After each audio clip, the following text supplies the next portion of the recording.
This is a national emergency. Our work here will ensure a peace mankind has never seen. The world will remember this day.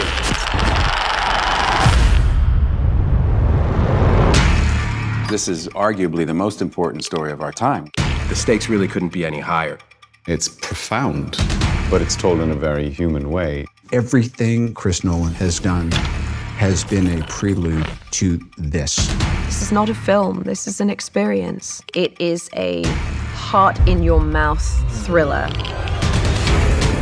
I've been interested in Oppenheimer's story for a long time. At some point, I learned this key piece of information that in the lead up to the Trinity test, they were dealing with the very small possibility that when they pushed that button, they would set fire to the atmosphere of the Earth and destroy the entire planet.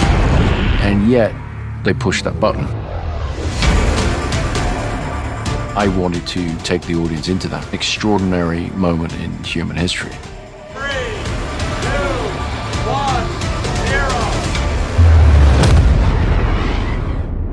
All America's industrial might and scientific innovation connected here. A secret laboratory. Cillian playing Oppenheimer was the centerpiece of the film, but I knew that he was going to need the most extraordinary ensemble around him. Let's go recruit some scientists. The people involved in the Manhattan Project were charismatic individuals. They're very talented. The world that Oppenheimer inhabits is filled with rock star scientists. And I think because we have all these fantastic actors, you really buy that. It felt like I was playing sports with some of the best athletes. Every single person has come to set knowing that they have been hired because somewhere along the line, Chris thought that you did a good job. And this goes for crew as well. Action! My preference is to always do things in camera as much as possible. It sets a big challenge for every department to actually bring the reality of a thing there for the actors. Every crew member on this film has to adjust their work for the IMAX screen.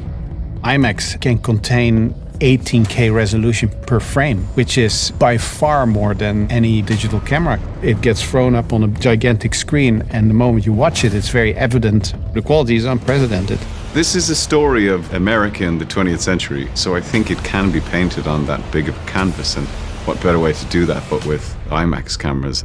Why would we go to the middle of nowhere for who knows how long? I always try to use real locations as much as possible. With location shooting or sets, the more things can just be real, the better they're going to feel to the audience. There's almost no studio work on this film. Everything is location.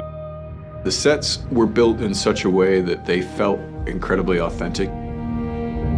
We built our Los Alamos at Ghost Ranch, New Mexico, which is along the same mountain range that Los Alamos proper sits on. This was very important, and I based all of this on research. We built all of these buildings 360. We want it to feel like you are right there, you are in this is happening, this is real. This isn't a backlot. It's just the most transporting thing, you know, when you're there and it just looks exactly like Los Alamos 1940s must have looked, and you know that no detail has been overlooked. You know, we also shot in a huge amount of the real locations. We shot in Oppenheimer's house, in Los Alamos. We shot in Princeton. Walking through Princeton, it's really very funny because people, you know, they're walking around, they go,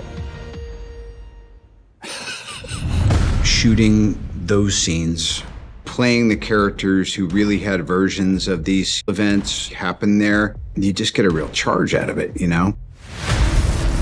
This is a matter of life and death. But I can perform this miracle. When you do Chris's movies, things that when you read a script you normally would think would be visual effects, you know that you're going to be doing this stuff practically. They had to film the world of quantum physics. Their whole unit was one big science project. I was daily very jealous. It's kind of back to the old days.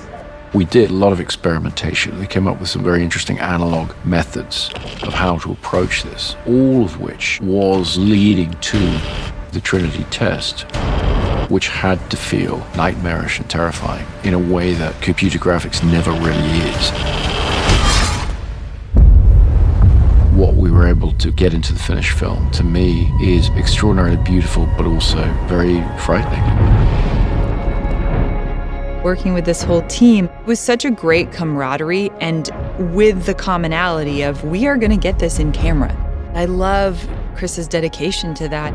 It really speaks to Chris and the way he directs. All of the energy goes around the camera. Like, we're all here to do the same thing. Chris makes films for theaters, for movie-going audiences. You know, so you want to see that as it's designed to be seen. Watching this very different sort of film on that big screen, it sort of makes you gasp. You're right in their experience. This is, I think, a definitive moment in the history of modern filmmaking. Do yourself a favor and go see this on as big a screen as you can. With the sound design and the score and the emotionality of it, this is an unforgettable, unmissable experience in a theatre. You are the men who gave them the power to destroy themselves. We made Oppenheimer on the largest scale possible because the idea is to come and experience this. His story is monumental and epic and extraordinary. It really has to be seen on the big screen to be believed.